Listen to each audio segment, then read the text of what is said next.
What we're doing with Magma specifically, with some of the accelerator tools like Titan 80X, is trying to formalize the design process. So we're trying to allow designers to capture the behavior of their circuit in an equation form, and once it's in that equation form, you can very quickly and basically you can automatically port that design to either a new process or to a new specification. Today, that design process is done manually, iteratively with simulations. So that's really the main difference between our technique and what people are doing today.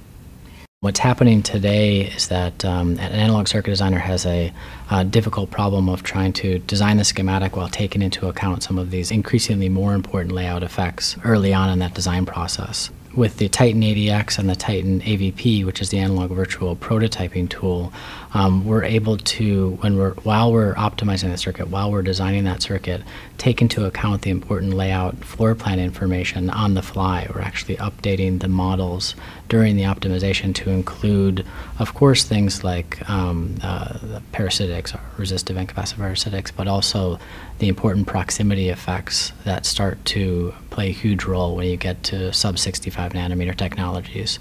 40, 32, 28, when you're designing these technologies, typically the total design time is multiplied by at least a factor of 2 because it's so difficult to take these layout effects into account early on in the design cycle, and that is one of the things that the accelerators allow them to do.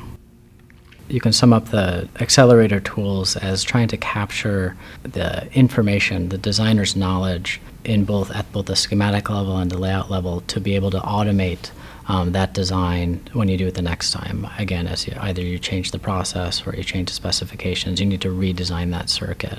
And we're trying to capture that information so it can be reused the next time around. One of the important things that we are doing is we're combining both the schematic acceleration tools with the layout acceleration tools.